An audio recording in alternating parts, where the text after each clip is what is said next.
All right, welcome everybody. Today I am joined by Ivan or Ivan. How do you pronounce your name? It's like I usually pronounce it as Ivan, Okay. but Yep. when I first moved out from my country, Hmm. from Russia, I've received maybe the most important piece of branding advice ever is that when you're in England, when you're in Europe, always introduce yourself as Ivan. It's more memorable. Yeah. Also, Spanish speaking Ivan is the name we use here. The pronunciation. I'm sure you're aware of it because you're in South America. Um, but yeah. Okay, so yeah, we're joined by Ivan, who's an entrepreneur and seasoned marketer. He has years of experience in both business and marketing, and he's the driving force behind the Miimu team, where you're dedicated to building strong brands using immersive technologies. So, welcome to the show, Thank Ivan. you. Thank you very much for having me on the show today. No, thank you, thank you. Um, we briefly met on a short call the other day, and I thought you were a very interesting guy, and we had a pretty good conversation. So yeah, I wanted to have you on and talk about your projects and what you're doing. Um, so to start off, can you tell me how did you start with Mimu team and what you guys do in that company? Yeah, so uh, Mimu Team isn't my first marketing agency. Okay. But I I've started actually in marketing doing just kind of boring. I shouldn't say boring, but like kind of doing like um, social media targeted advertisement, social media marketing in Instagram primarily. That was how we started. That was the first agency which we started during COVID, Hmm. actually. Well, actually, we started right before COVID, and then COVID hit and kind of changed the whole vector of the growth of the company.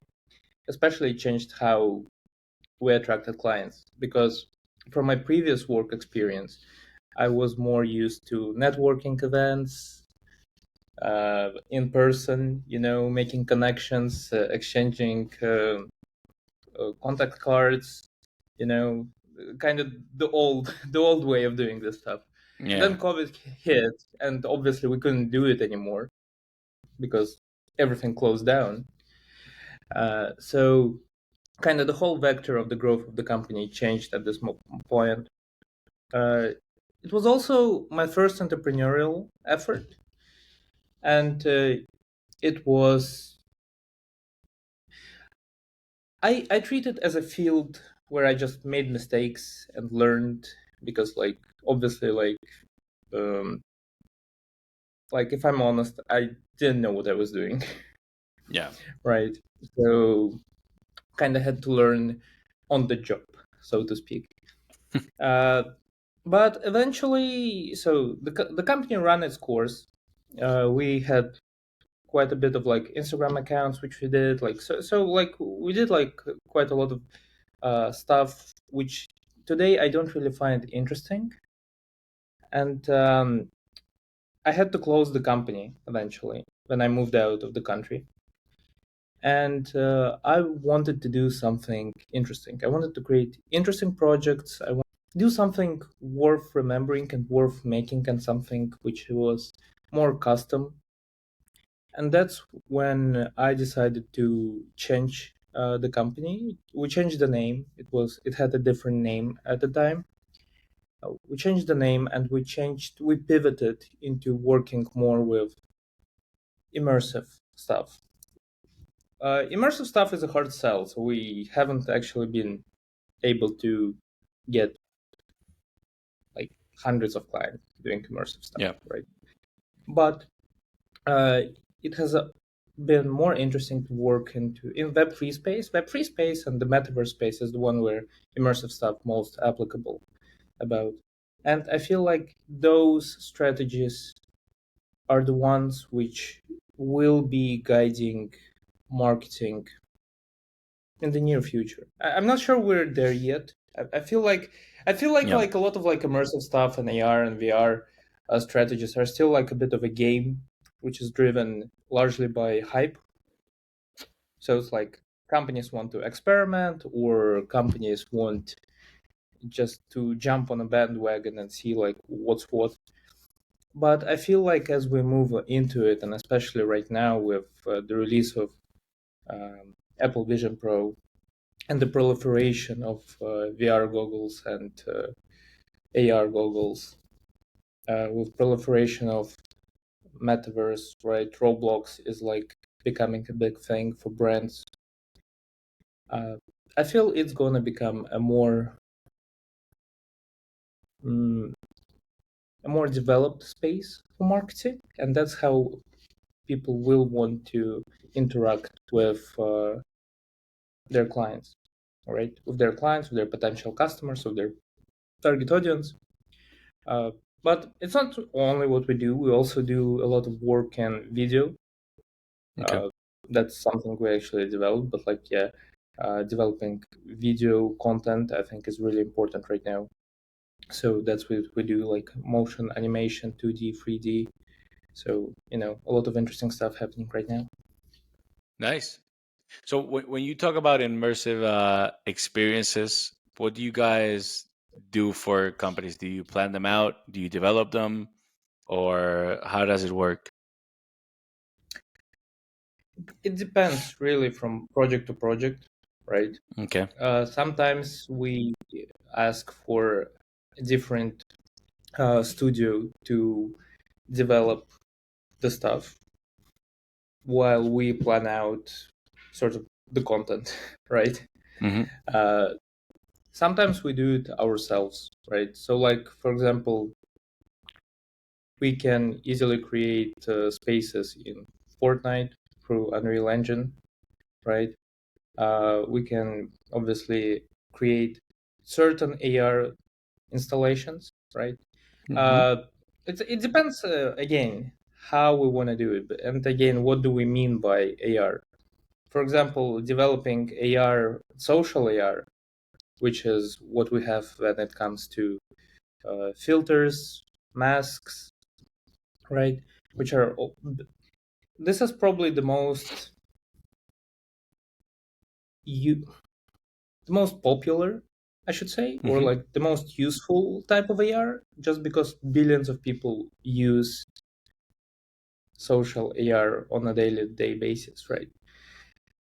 A lot of like AR, which we think about when we think about like more technical aspects of things, they Hmm. aren't that mm, they aren't that popular. They aren't that proliferated in our usage, right? Yeah, you can go to like maybe some shop on the high street which has like an AR window, right? But this is a very rare thing, so it's not very practical.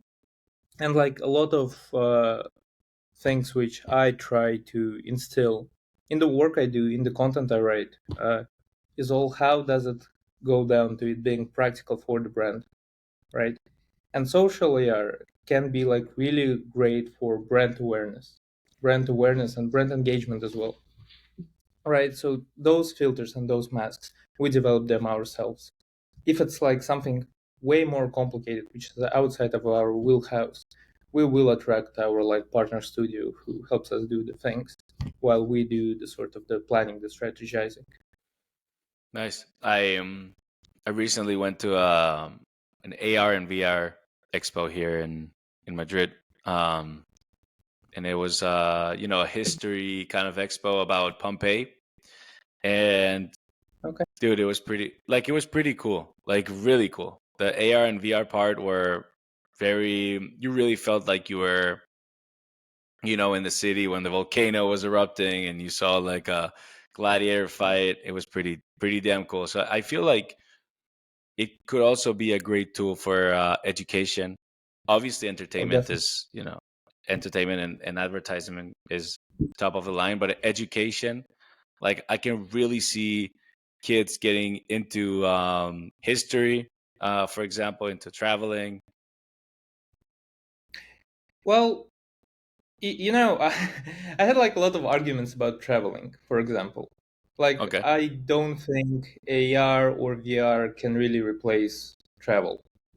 Yeah. Um, I had this argument about like Egyptian pyramids, for example, and the argument really boiled down to like the person saying like, oh, you can now travel anywhere in the world you want to go to, right? You can go to the pyramids, you can go to Machu Picchu, you can go to wherever. Here's the thing: I've been at the Egyptian pyramids, and I really love this experience which I had there, right? It was amazing to me personally. But here's the thing: there is no AR or VR right now which can really Yeah. duplicate. You just won't be getting this. And the truth of the matter is, if you just take away everything which happens there and you just leave the pyramids to look at them, it's a really boring experience. It's like 15 minutes you walk in like a square and like nothing happens, right? But the part of the experience uh, have been I'm not sure how they call, like the people who like try to sell you like Yeah. horses or camel tours, or like who try to haggle you as well. And part of the experience is that it's hot, you know. Yeah. Part of the experience, for example, for climbing the pyramid, right, just to make photos, is it's illegal, right? So it's like, it's not really, it is illegal. Yeah, it's forbidden to climb the pyramid for the sake of like safety and the preservation of the pyramid itself. But you do climb a little bit to make those photos, yeah. And you know, there's this risk associated with this, with getting caught, Okay. which is also part of the experience, right? But if you're just in VR and you can just do whatever, and it's like, I feel it kind of loses its value, right? So for the travel, I'm not actually convinced on the AR, but on the Okay. education side of things, you know, I'm totally with you. It's not a VR experience, but there used to be a video game called Assassin's Creed 2, Okay. which was based in Italy. And Assassin's Creed games, they're based in historical context. You meet real historical figures. Yes, the story is fully made up, but what they had there was that you could go into the menu and say you meet Leonardo da Vinci, and you could get like a small, like basically Wikipedia article on Leonardo da Vinci, right? And then you could see the Florencia, Venice. And after playing this video game, I was so in love with the history, Hmm. with the country, that I I was still a kid, but I was able to convince my parents to actually go to Italy, and we would go to those spots. Right? They're nice spots, so they weren't like against it, right? But it was just nice to have this virtual experience from video game be translated into actually learning something and going to the place. So here, from the educational side of things, from me learning more about this historical period as a result, I'm totally with you. And I think VR can do like a lot of things for this educational side of things as well. Yeah. Yeah. Definitely. I think there's a bunch of subjects that it could help people, learn with. History is one of the main ones because I feel like uh, it's so boring in school usually, unless you have a good teacher, but you're at the mercy of Yeah. having a good teacher or not. But I remember when I was a kid, it was very boring. And then when I talked about it with my grandparents, especially, or I went to like a museum or whatever, I thought it was way more interesting than what we had to learn and pass a test in school. It was like just a different experience. You know, I think it's also interesting, and I had this idea just because, uh, well, again, my country has its own share of problems right now, right? Obviously, Yeah, Russian, right? But without yeah, getting into it, you know, I had this just idea about VR. I was thinking is that it can put you into the mindset of somebody else, right? By you living through the experience of a person uh, who you don't really understand. You have like certain conflicts, right? But just to see in VR and live through their experience, you can really see the different point of view of the person, and maybe kind of mend certain conflicts and disagreements which Yeah. you might have, right? So really, it can help battle prejudice and discrimination and other things such as that. Yeah, I think I really agree with you. The problem is that now, there's certain movements in which people um, feel like you shouldn't give a platform to people who have a certain opinion, you know, and I think that's a problem in some senses. But so I don't know how we solve that. I don't know. Yeah, Hopefully we can solve it. But yeah, obviously it is a big problem, and like a lot of like things which are going on in society aren't like ideal right now. yeah, But that's what we're doing. We're trying to build, and especially thanks to all the builders of the VR experiences and and like everybody who are working in those fields yeah, or working towards it.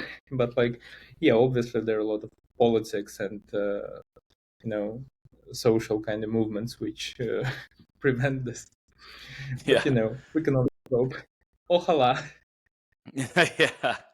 I mean, talking about AR and VR makes me think about the simulation theory, in which we're living in a Mhm. simulation and it's just AR, VR taken to the extreme in which they make you feel, hot when you're in Egypt, cold when you're in Russia, they make, I think it's a little depressing of a theory, but I feel, with the Apple Vision and stuff like that, man, I think we're closer to that than ever.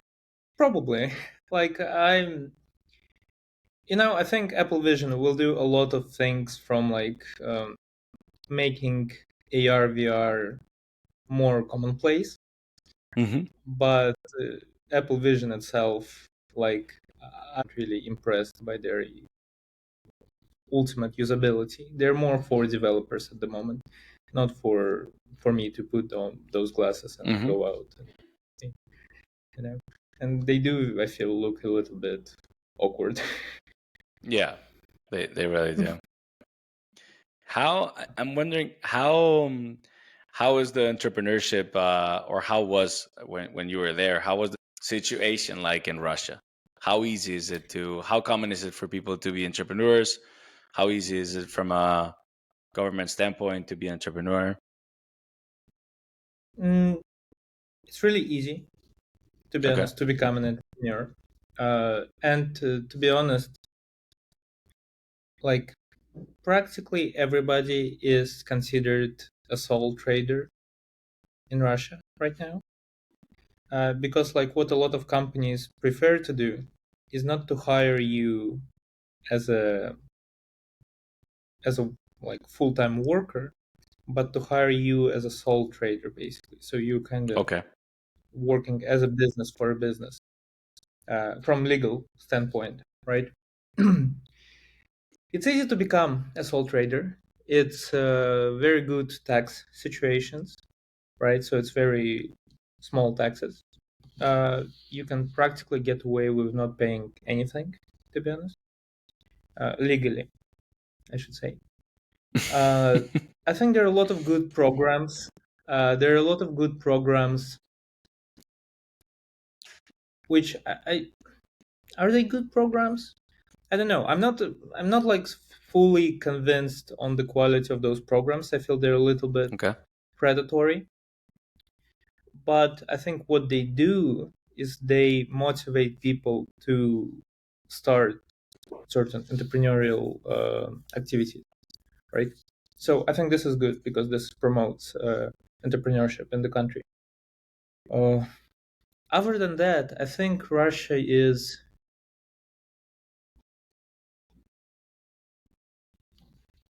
from the government standpoint, from the program standpoint, it's all good.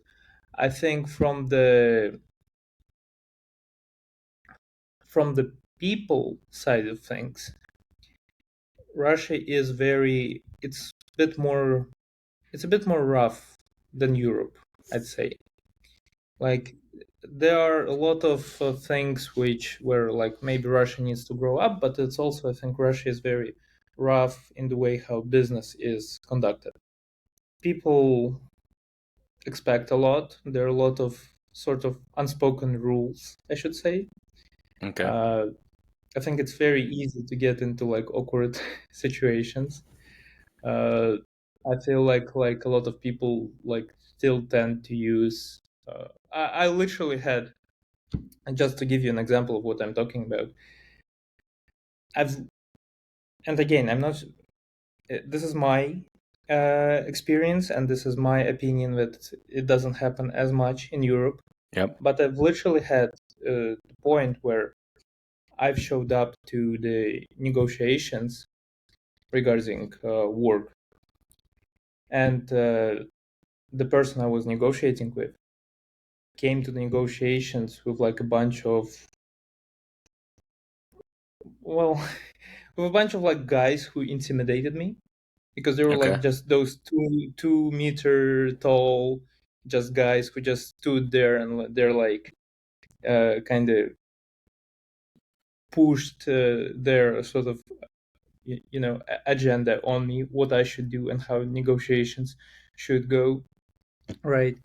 uh, so this happened, right? Yeah. We didn't end up working in the end with this person, so like nobody like forced me or racketed me, but like this is something which happens, right? And from this standpoint I think obviously like Russia is needs to be a little bit more civilized.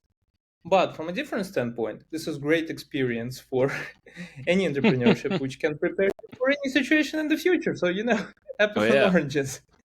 Yeah, yeah, yeah, for sure. For sure.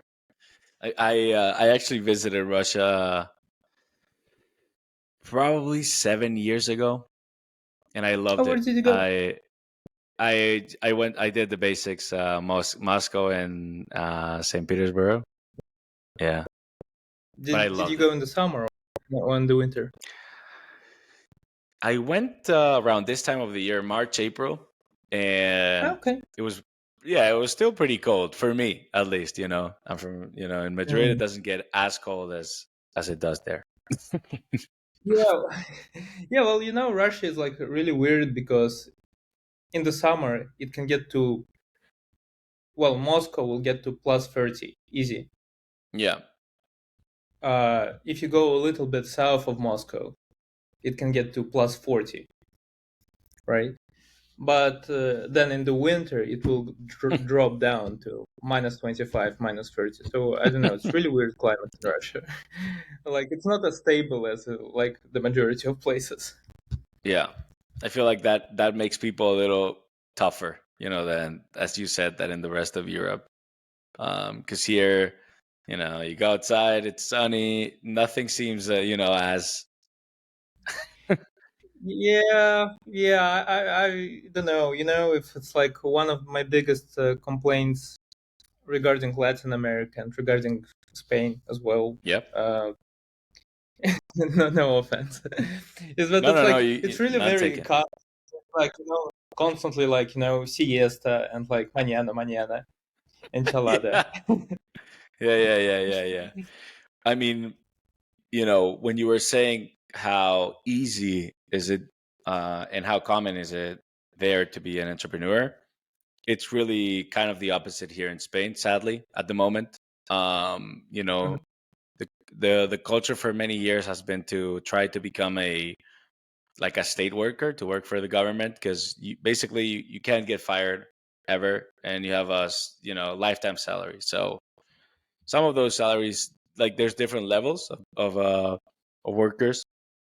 Top levels, you get a lot of money, and low risk, high reward kind of a thing. So sadly, that's kind of the culture here, more than entrepreneurship, and I think that is already damaging us, and will keep doing that in the medium to long term.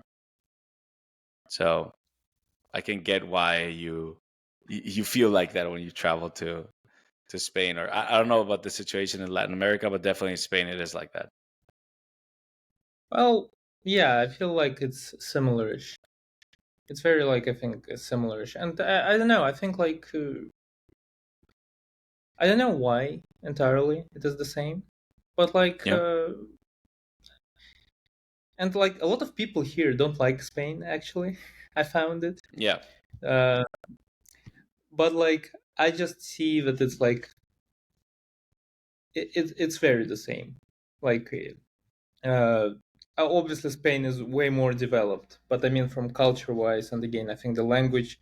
I think the language is really important because the language is what sort of delivers culture, yeah, right? yeah. And just because people here share the language, even though in some places it's a little bit different, but Hmm. just because of that, and you kind of uh, it's sort of the same, right? And I think that's why, for example, English speaking countries, they kind of share culture, right? And that's, I think, that's one of the biggest things. I think the problem with Russia is actually not Hmm. the problem with Russia, but the problem with uh, Russia's Russia being understood in the world. I think the biggest problem is like a lot of people don't really speak the language and they don't really Yeah, understand the culture, what it is, right? And again, like you say, you loved it. A lot of people who go to Russia do love it, do enjoy it. I mean, I think Moscow and St. Petersburg are beautiful cities. Like to me beautiful. Yeah, personally, they're one of the best cities in Europe. yeah, Uh, however, like to make the person go to Russia, like not to make the person to go to Russia, it's not forced, but like for a person to decide to go to Russia, I think there's like, should be a lot of things should happen for it. It's not really a popular destination for European or American people. yeah, yeah. I agree that language definitely plays a role in kind of understanding, or as you said before, getting to understand other people's point of view. You know, now they're starting to come up with these tools these gadgets that you put on your ear and they translate what's being said to you, but still you need some context for that information too, because I don't know how we Yeah, will manage to do that. yeah. I also found something here in Latin America actually, where I realized I don't really understand Spanish. Yeah, Like I understand the words, but like there are a lot of like sort of idioms and maybe like I understand the word, but I think the meaning is a little bit different to what it is, say in English, even, right? yeah, Uh, and because of this, there can be like a disconnect in what you are saying and what the person is interpreting you are saying, right? And again, this is because I'm not a native speaker and I sort of just translate, right? hmm, But I don't always have the context for all the, for example, like understanding verbs and stuff like this, right? So I get the yeah. word, but the meaning underneath the word can be like slightly different. And it comes with culture and learning this, obviously. Like for my stay here, obviously, I've picked up on those differences. Yeah. But when I just came, I had this kind of cultural shell shock, I should say. And how was your adaptation process as a business to go from Russia to Latin America? Well, it wasn't straight to Latin America. I first went to Turkey Okay. from Russia, right? And that's where I've rebranded and restarted the business. Um, I don't think there was much of an adaptation period, to be honest, because it's just been remote work. So, like, we don't have an office. Me and the whole of my team work remotely, right? Uh, so, I just needed to have my computer and stuff. Uh, so, yeah, I guess simple. Yeah. uh, I've opened a business here in Latin America as a legal entity afterwards, but this is just legal stuff. It's just okay, so it's just a bank, and the biggest problem I found was setting up the payment systems, because Latin America is something which I found is very isolated uh, infrastructure wise. Like a lot of payment systems such as Wise or Stripe, they just don't work here. They just Okay. non-existent here, right? And so if I wanted to work with the wider world, not just Latin America, I needed to find like certain solutions to do that. But obviously, like I was able to find it with time. It wasn't that complicated, but it wasn't that Hmm. straightforward either. And how many people are you on your team now? 5 people. 5 people. Yeah. And how many projects do you guys, you know, uh, do between those 5 people? Comfortably, we can handle 3 sort of medium to large sized projects per month. Yeah. If it's a small project, then we can obviously like squeeze in more stuff to do. But if Hmm. it's like again wanting to work on something sustainable, it's without overstraining yourself. It's 3 to 5 projects maximum. Okay. So Right. almost one each, one project for each worker. Yeah. Well, sort of. Yeah, I guess so. Yeah. I guess so. Nice. How do you get those leads for those projects? Because I've read that you're also involved in kind of the business development side. Uh, yeah. So the leads usually come through referrals, Okay. through personal connections, right? Or LinkedIn outreach. So LinkedIn outreach has been like a big thing over the last year. Uh, but yeah, similarly, like I'm involved in another company's business development side of things. It's Hmm. I'm a brand ambassador for Exclusible, Okay. who uh, I joke with them that I'm their like competition because we're sort of both marketing agencies, but like I don't really believe in competition. I Yep. believe more in like synergy. I believe like rising tide raises all ships, and Exclusible is working with a different sort of clients on a different sorts of projects. So Okay. if I can help them out, I'm more than happy to do that, right? Uh, but again, we're working with completely different target audiences, right? So if I have a lead to pass on to them, sure, I can do that. But if it's my target audience, I work with my target audience, right? Hmm. Can you explain for people who don't know Exclusive what type of projects they're involved with? Sure. Exclusible is a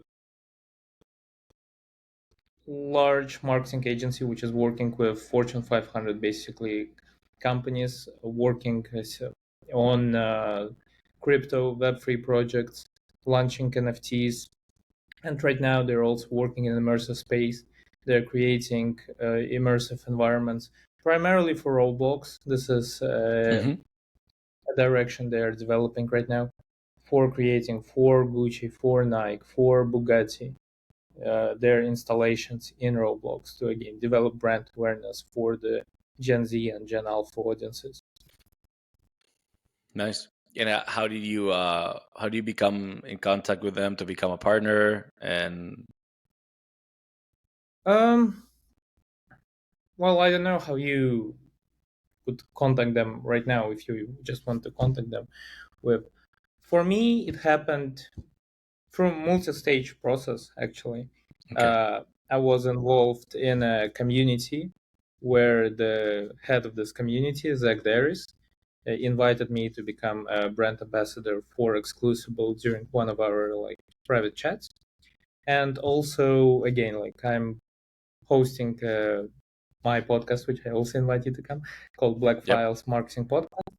And I was trying to reach the CEO of Exclusible to come to the podcast as a guest.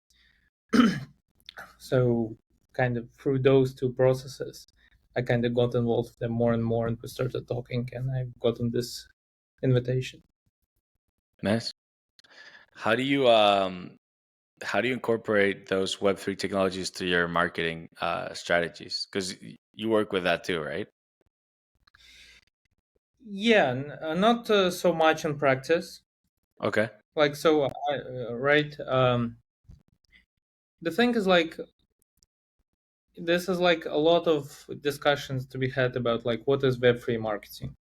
Again, this is like understanding what is the actual meaning of this, because like it's Web3 marketing is either you're marketing using Web3 technologies, or you are marketing for a Web3 project using Web2 strategies, right? Yeah. So, for example, if you want to grow the Twitter or Instagram or Discord for Web3 project, you primarily using just Web2 strategies, or like, Yeah. just regular marketing strategies, right? You can do ads, you can do, again, referrals, initiatives, right? Obviously airdrops, but Yeah. it's still sort of like Web2, because you're just creating an initiative for the person to show up for the lead magnet, which is the airdrop, basically. For Web3 marketing, where you use like Web3 technologies for marketing. Now, this is like a lot more interesting, and this is, I think, area which is only being developed, really. Uh, Again, depends from the project. If it's like a wallet, then you'd have completely different. But again, you are ultimately, what it boils down to is you creating an initiative for the person to show up for some sort Yeah. of a gift, for a token, for an airdrop. Um, what's more interesting here is like we have an NFT project right now, and this is where creating this. Uh, First of all, you're creating a narrative, you're creating certain, again, into smart contracts, certain utility for this NFT, right? Uh, this is where, like, to create this utility, it's creating a partnership with brands which sort of correspond to the nature of the NFT, right?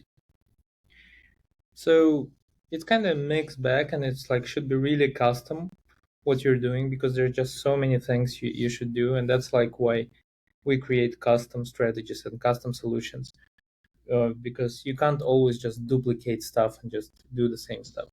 But for like social media, yeah, you can practically do duplicate stuff because it's Hmm. very homogeneous.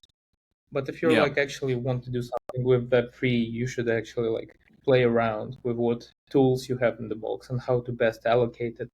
And I think it also boils down to how much budget you have, because you can write like a whole list of strategies, right? And then like find out that like the person doesn't have the money to pay for those. So how are you going to implement it, right? Yeah. I think, well, you obviously see so many people who claim to be Web3 marketers on LinkedIn. Now most of them are AI marketers, all of a sudden. Um, Yeah. but I really agree with what you stated, that first you have to define what is Web3 marketing. And I think that it has to do a lot with community building and giving people the actual decision power. I was involved in a DAO called Kraus House DAO. I don't know if you're familiar with it, but basically it's a DAO that wanted to buy an NBA team collectively, and now it's the community is way less active than it once was. In 2021 when it started, but I really liked that sense of community building, community empowerment, people and fans having the power to actually have an impact on companies. I feel like that part of it is really useful. You know, I agree with you about the community building aspect of it. I think, to be honest, like community is an important aspect of any single brand, Web 2, Yeah. Web 3, Web 1, Web 0, doesn't really matter. But like, I take a lot of issue with this, and I think, like, again, you said like the community kind of became less active. And because I feel like a lot of degens, I think that's the biggest problem with like Web3 in my eyes, Yeah. is that it's populated by degens who are more interested in short-term financial gain rather than the actual projects. Quite often that you have those kind of um, you have Telegram groups, you have Discord channels who solely exist to shill NFTs, to shill coins, to shill tokens, right? While there isn't actual community building to it, right? And even like yesterday, I've been reading a Telegram group, a Telegram group for like Web3, and it's just people like, I have a community, 30 plus thousand people, pay me $100, and I will like release your ad in this community. And I'm like, Yeah. well, it really isn't a community. It's more like a spam box. That's what it becomes, like, you know. And I think that's like the problem where like people are not actually building communities, but kind of like just collecting like a lot of people and kind of shilling everything they can in those communities. Yeah. Yeah. It's Uh, it's but it's like more of an when, audience than a yeah, community. yeah. But when you actually have like proper communities, and they don't even have to be big, right? You just need to have like a active part. You need to have like an engagement part, something which engages the audience on like a daily, uh, on a daily, or like on certain like, you know, uh, every couple of days, something which makes people come back to this community. And I think a lot of part to this also comes down to what do those people bring into this community, right? So how are they involved? What is their responsibility to be in this community, right? And when you have people who are engaged and who into community building side of things, that's when you have like a really good community which grows no matter like you like, right? And that's when you can empower them and like actually like do like the decentralized DAOs, right? And not Hmm. just like a Discord channel with like Yeah. thousands of people who like just spam. Yeah. Um, I'm interested in how you guys from your agency tackle the more technical side of your business, because at the end you're obviously selling marketing strategies but applied to tech. How do you educate also the client, because there's a education process of the client before you start working with them. So how do you tackle that? Yeah, obviously there's certain like technical ability already in the team. As I've told Okay. you, like there are certain things we can do when it comes to technical Hmm. side of things. Yeah. We obviously don't do like mobile development or anything like this, right? So we don't tackle uh, this. We have our own group of partners who we can go to if it's like we need to do like mobile development. Then we can. I know who to ask about it, right?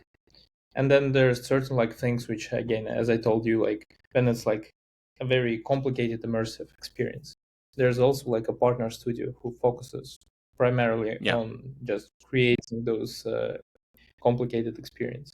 And that's when we can just kind of branch out and bring in more people and sort of like partnership sort of model, right?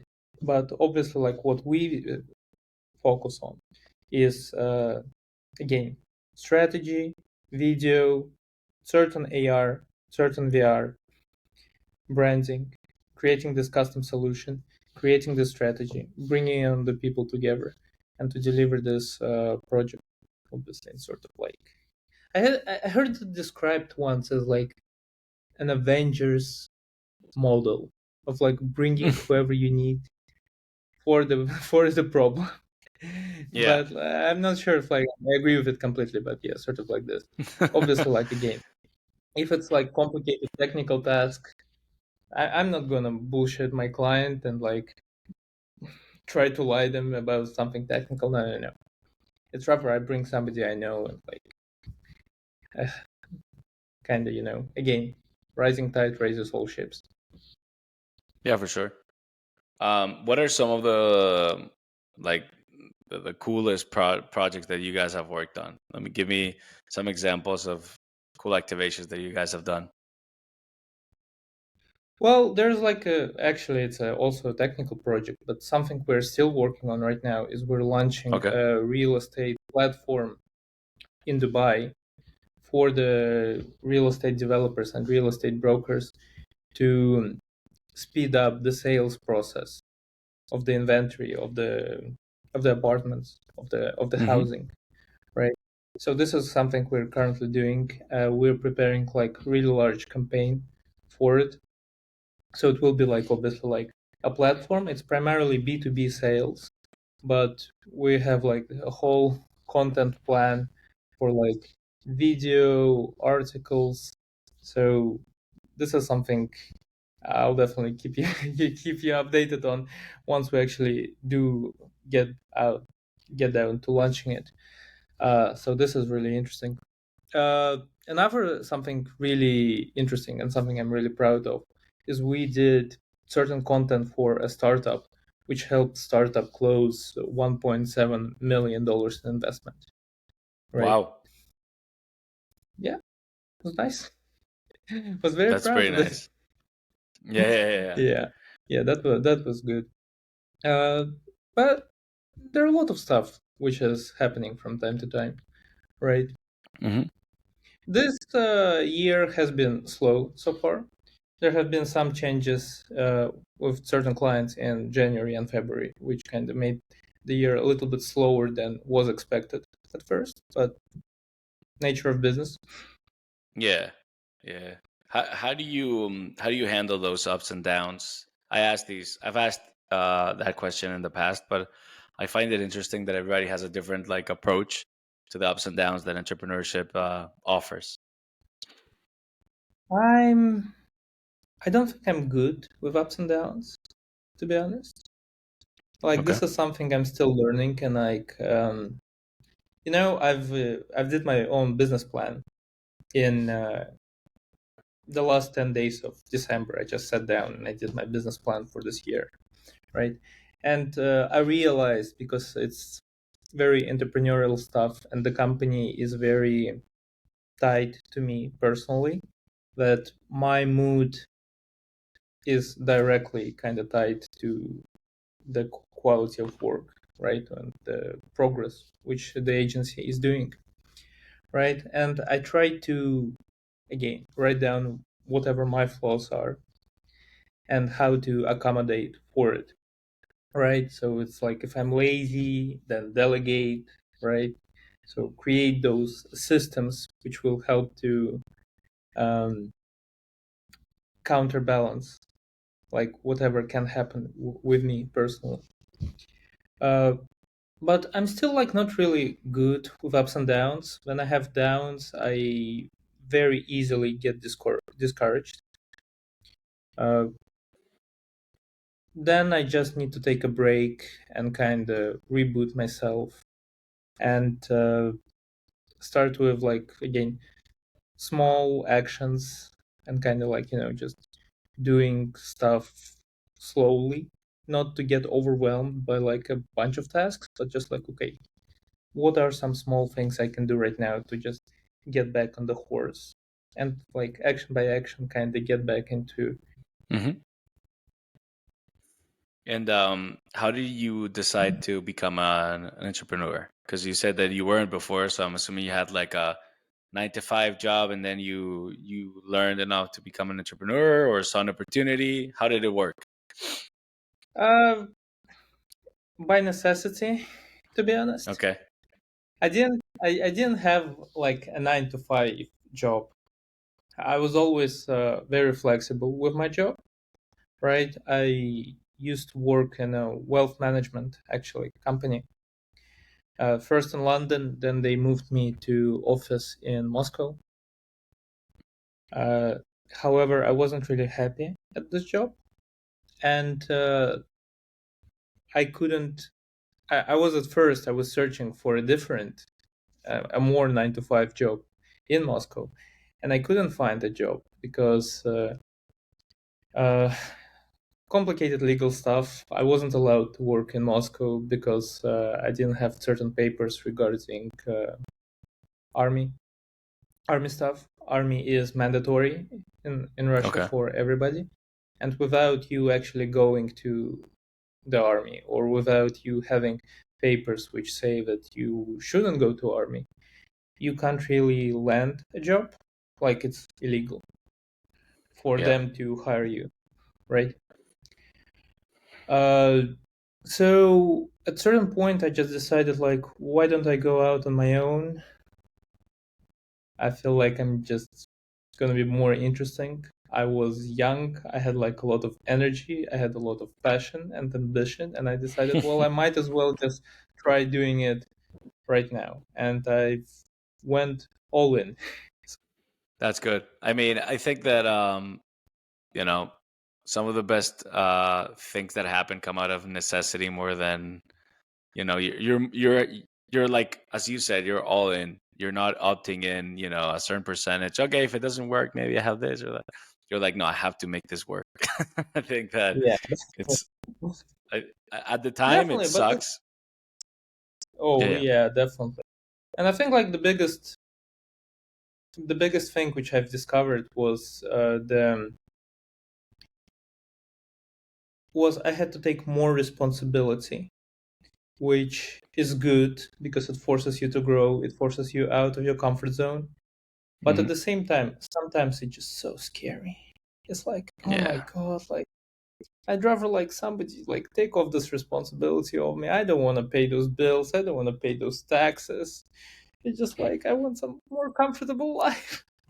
yeah, But again, it's part of the entrepreneurial experience. That's like that's the beauty of the experience. It comes down with those downsides, but when it all said and done, is when it's actually like you feel the worth and you feel like good about yourself that you pulled through. You managed to do that. You done the work. So. yeah, yeah, yeah. That's very. I agree that it's way more rewarding. But sometimes you just need to not think or look at the risks, a certain risk that you might have. So yeah, to kind of close down the interview because we're getting close to an hour. I want to know, what are your future plans? What's your future plans with the company, with Exclusible, everything you have going on with the podcast? Uh, a lot of plans. I've actually Okay. have like a bit of some side projects which I'm hoping to launch, but it will heavily depend on like a lot of variables. Uh, with the company, I have big plans for growth this year. And again, out of necessity, I have to grow it. I want to grow it. I want to scale it. And for this, I need capital and I need some good projects. I need to, again, grow the portfolio of the company, right? Hmm. Uh, there will definitely be going like a lot of updates on my LinkedIn as I'm getting back into the LinkedIn game. One of the things which I want to start doing on LinkedIn, actually, like either today or tomorrow, haven't decided yet. Might do one today, just impromptu. Was get back into LinkedIn live events, and one of the reasons why I want to do live events is because I want to build more engagement and have more direct conversations with the people on LinkedIn, with the network, with the followers, right? So this is like a big thing which I'm be doing. Uh, Black Files Marketing Podcast, more guests, interesting conversations. Definitely growing it this year quite actively. Uh, Again, like I'm like listing a lot of those things. I'm just gonna be overwhelmed. I'm just gonna burn out. But no, definitely um, definitely Black Files marketing podcast has been like a big part of last year, big part of like beginning of this year as well. And it's been a big hobby of mine. I love having those conversations. I love having this conversation as well. Yeah. Again, thank you for asking. And I really want to grow it. And again, building a community. This is one of the big parts about Black Files Marketing Podcast is like I want more engagement and more conversation. So I'll be trying to build a community out of it to have people interact with the podcast and the podcast guests a little bit more than it has happened before, right? So I'm just kind of experimenting with how to do this. Like one of the things we tried doing was to do a live recording of the podcast. Again, maybe to have like a bit more communication, maybe Q&A sessions. But again, like a lot of experimentation, like Hmm. a lot of growth this year. Yeah. I think last year was about building kind of the base, the systems. This year I feel is all about having to do growth and scale, but not too fast. Nice. Too fast, Okay. too fast scaling is like if you scale too fast, I don't think it's sustainable. So it should be like at a steady pace. Yeah, slowly but surely. Yeah, Nice. Well, Ivan, it was great talking to you. You're a very inspirational guy. You have a lot of things going on, and you seem to have a great attitude. Even if you're saying you're not good with ups and downs, I feel like you're a pretty positive guy in general, and that's awesome to